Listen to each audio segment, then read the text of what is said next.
Je suis artiste, je m'appelle Philippe Lonzi, L-O-N-Z-I, voilà, et je suis sculpteur dans l'acier. J'utilise un chalumeau pour découper de l'acier, le dessiner, le découper et lui donner un volume, lui donner une troisième dimension, tout simplement. Alain a trouvé très beau, très remarquable ce que tu fais. C'est la première fois qu'on voit une chose aussi belle. Alors présente-nous un peu ton travail. Alors, pour présenter mon travail, ben là on prend l'exemple de celle-ci. C'est une simple feuille d'acier. On appelle ça une tôle, qui fait au départ 2 mètres par 1 mètre, que je mets à l'horizontale, la grande tôle. Et là, je vais dessiner avec des outils classiques, les carrés, le rond. Et après, je vais découper avec un chalumeau qui est un chalumeau extrêmement fin. Le chalumeau n'est pas précis parce que c'est moi qui suis précis, lui il est fin simplement. C'est-à-dire que c'est comme un stylo. Si on fait des zigzags et on n'a pas pris une règle, on n'aura pas un trait droit, il ne sera pas beau. Si on veut faire un trait droit, on prend une règle. C'était le cas du tour.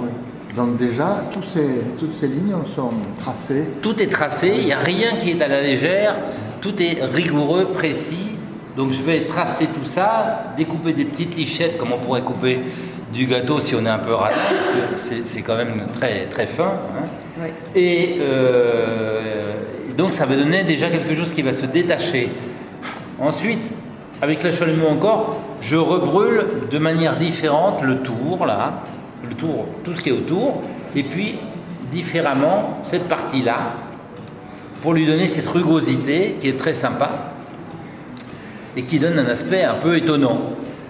Les vernis sont différents. Ici, j'ai un vernis brillant. Avec un masque, j'ai un vernis mat ici. Et après, je pulvérise une dorure à cet endroit-là. Après, je vais souder l'ensemble sur un pied. Et après, je vais vernir l'ensemble. Tout simplement. Alors ça, c'était pour celle-là. Ici, j'en ai apporté 14. Donc, c'est 14 différentes. Elles ne sont pas fabriquées du tout de la même manière. Et après, il faut savoir que j'en ai 600 dans l'atelier. Donc, comme c'est de la tôle, je dis que ça représente 20 ans de tôle. J'ai vu ça sur le... Jeu de mots. J'ai effrayé des gens en leur disant ça avant qu'ils aient compris comment ça s'écrivait. Il y en a certains qui ont pris peur. Tu as une pièce spéciale alors? Comment? Tu as une pièce spéciale pour tes créations? Ah ben moi j'ai un vrai atelier avec des vraies dimensions, avec un endroit. On peut le voir d'ailleurs sur internet, on peut le voir en regardant www.lonzi.fr, mon nom. www.lonzi.fr. Il y a un endroit, il y a visite vidéo de l'atelier, on me voit en train de travailler dans l'atelier et là c'est d'un autre niveau. Et ça se passe où? Ah, oui, c'est bien que je dise où j'habite. Oui. C'est intéressant. Je suis à Castillon-du-Gard, juste à 200 mètres avant le pont du Gard, quand on mène par ici. Quand on va à Colias, on passe... Voilà, on passe devant chez moi. Je suis dans des hangars parce que je suis un garçon salissant. Donc on ne veut pas de moi dans les jolies villes. Et là-bas, je travaille et je fais pas mal de choses. Alors, je suis un ancien inventeur, donc je m'intéresse beaucoup à tout ce qui n'existe pas. Les seules choses qui m'intéressent dans la vie, même dans la vie courante, même dans la vie de tous les jours, c'est tout ce qui n'a pas été fait, tout ce qui n'existe pas, tout ce qui est hors norme. Hein, voilà. Tout ce qui existe ne m'intéresse pas. Il demande un peu de créativité. Beaucoup. Beaucoup. Mais même dans la vie, même pour le petit déjeuner, hein, ça marche déjà comme ça. Hein. Ah ouais? Je mange pas 2 fois pareil. Hein. Non. Ça me fait penser, moi, le soir, avant de me coucher, je fais le bilan de ma journée. Voilà. Et je me dis, qu'est-ce que j'ai fait que j'ai jamais fait aujourd'hui? Voilà, tout à fait. C'est- Hein. Mais moi, viens à côté de moi, viens à côté de moi, voilà. La timidité en prend un coup. Ah oui, mais il faut lutter contre ça. Hein, donc voilà, c'est ça. Moi, ma vie en permanence, c'est me dire qu'est-ce que je pourrais faire de nouveau. Nouveau. Tout ce qui est nouveau m'intéresse. Pour que l'existence soit, Pétillante. oui, et comment dire, comme justifiée de son existence. Sinon, Ah oui. on se dit, mais pourquoi on existe? À quoi on sert? Oui, Hein, non. il faut qu'il y ait des raisons. Bien sûr, des raisons et puis surtout se régaler de la vie, se régaler de la rigolade, se régaler de la simplicité, se régaler de tout ça. Moi je suis jamais au même endroit, c'est très carré, très cadré, mais loufoque. Hein. Ouais, j'adore ça. Ouais, ben moi, j'ai toujours envie de demander aux artistes qu'est-ce qu'ils ont en eux? Quel est cet aiguillon? Il ne faut pas trop le demander parce que des fois ils n'ont rien. Ça les gênerait. Parce qu'ils n'ont pas tous la même envie. Il y en a plein qui font ça d'une manière discrète. Moi je fais des conférences sur l'art et la première question que je pose c'est pourquoi vous faites ça? Et j'essaye de les classer entre le début c'est je fais ça uniquement pour faire plaisir à mes petits-enfants, je leur offre les sculptures. Et à la fin, ça serait je veux être très célèbre avant de mourir. Et au milieu il y a tout le monde, il y a toutes les catégories de tout. Pose-toi la question, pourquoi tu fais des photos? Ah mais moi je sais, C'est intéressant. c'est un très grave problème existentiel. Oui. Moi c'est que si je fais pas ça, je me retourne sur moi-même et je me fais peur. Je comprends.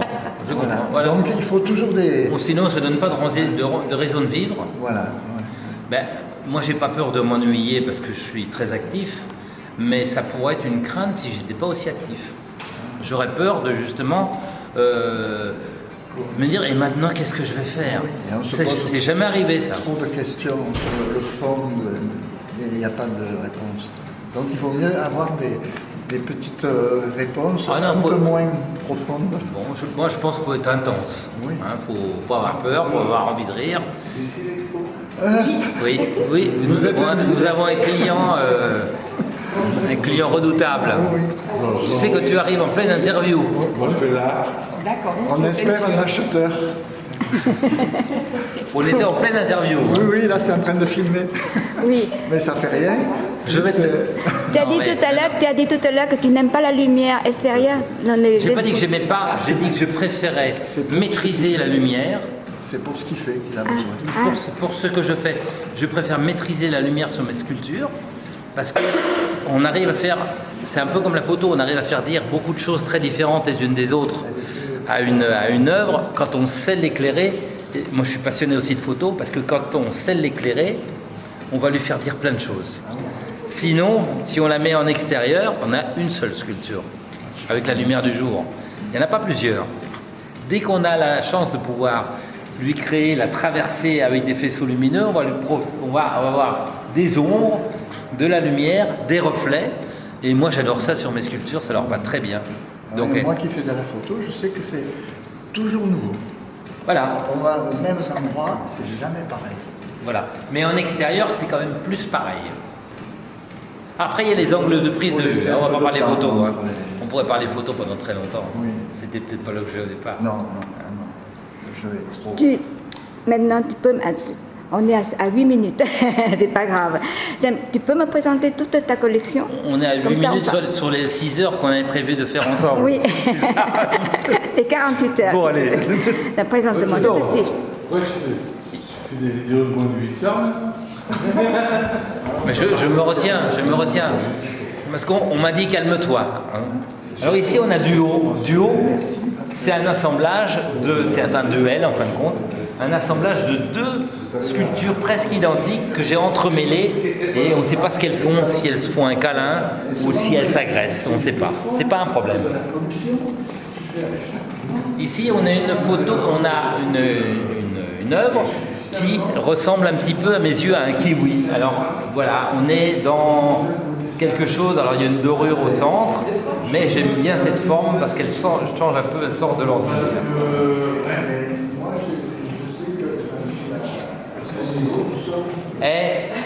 On s'entend plus?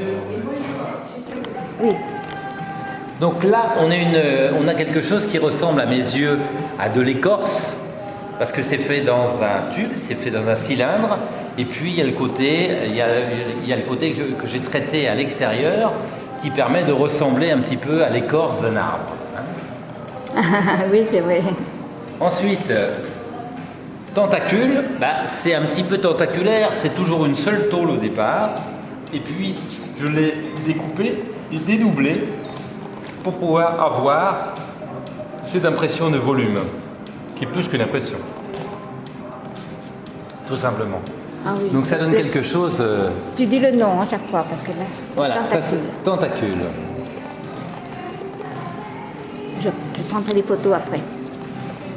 Et là, Là, c'est évolution, elle s'appelle, parce que c'est un disque au départ en acier que j'ai découpé pour réaliser une petite bande.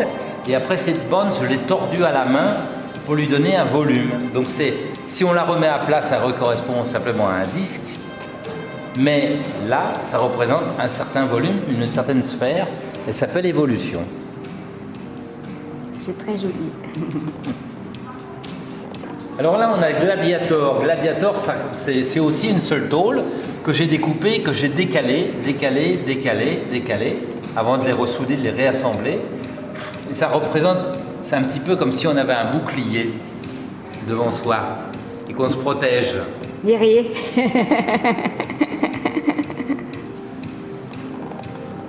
Là, je l'ai appelé GPS parce qu'en fin de compte, il y a des flèches dans tous les sens. C'est un peu comme un GPS, on cherche sa direction et en fin de compte, il suffit de suivre une flèche et on va la trouver. Donc, elle s'appelle GPS, c'est un peu de l'humour quand même, parce que quand on cherche sa voie, on préférait avoir une seule flèche pour savoir où on doit aller. Mais là, il y a tout, il y a le monde entier, on peut partir dans la direction que l'on souhaite. Ici, on a glissement. Alors, glissement, c'est une petite cascade. En fin de compte, c'est une seule tôle carrée que j'ai découpée d'une manière où je puisse après lui donner un volume. Donc, je peux tordre ça à la main. Là, elle a peu de volume parce que je préfère pouvoir la transporter dans la voiture facilement. Je pourrais lui donner beaucoup plus de volume si je voulais. Chaque création est différente, totalement. Elles sont toutes différentes et j'en ai 600, toutes différentes les unes des autres. Mais comment tu fais pour créer comme ça? Ah bon, on va en parler après. On fait le tour et puis après, ou alors on en parle maintenant. Non, après. Bon, après. Allez. Là, donc c'est un petit peu comme une boule de neige qu'on aurait dans un carré. C'est un peu dans l'irréel, mais tout le monde aime bien cette petite perspective et cette... quand on sait que c'est une seule tôle au départ, c'est assez étonnant de voir ce qu'on peut arriver à faire avec une simple tôle. Elle crée aussi beaucoup d'ombre et beaucoup de choses sympas. C'est pour ça que tu as dit que tu es dans la tôle depuis 30 ans. Voilà. 20 ans de tôle. 20 ans de tôle, voilà. Alors là, je l'ai appelé la ville. Alors c'est assez étonnant, il faut l'avoir bien de face. En réalité, c'est comme ça que je me représente les buildings, les immeubles, si j'étais au-dessus d'une ville.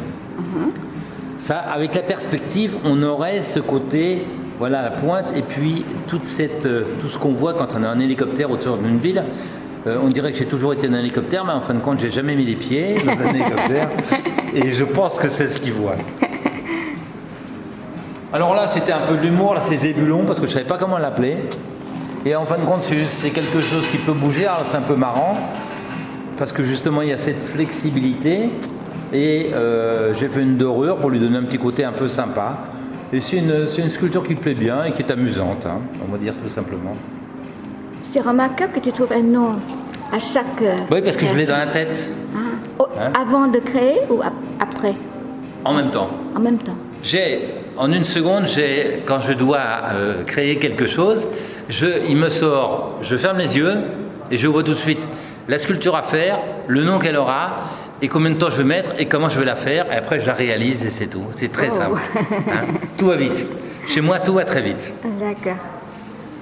Chardon. Chardon me fait penser au chardon quand j'étais tout petit et donc il y a très longtemps et que je soufflais des chardons, les boules de chardon. Oui. C'est ceux-là dont je parle. C'est Matouvent. Voilà. C'est ceux qu'on peut souffler et on a tout ce qui part dans l'air. Et là, ça, c'est tout ce qui est parti et ça, c'est ce qui est resté. Et pour moi, ça représente le chardon. Là, on revient au départ. Et on revient au départ avec Fusion, dont on n'a pas parlé. Fusion, j'ai expliqué comment elle était fabriquée, mais en réalité, ça correspond, on dirait que ça a été réalisé avec quelque chose, un impact, quelque chose de puissant, alors qu'en fin de compte, ça a été entièrement dessiné. C'est vrai. Voilà. Elle est magnifique. La fusion. Je crois qu'on a fait celui-là. Ça, c'est fait. Hein. On va voir les autres.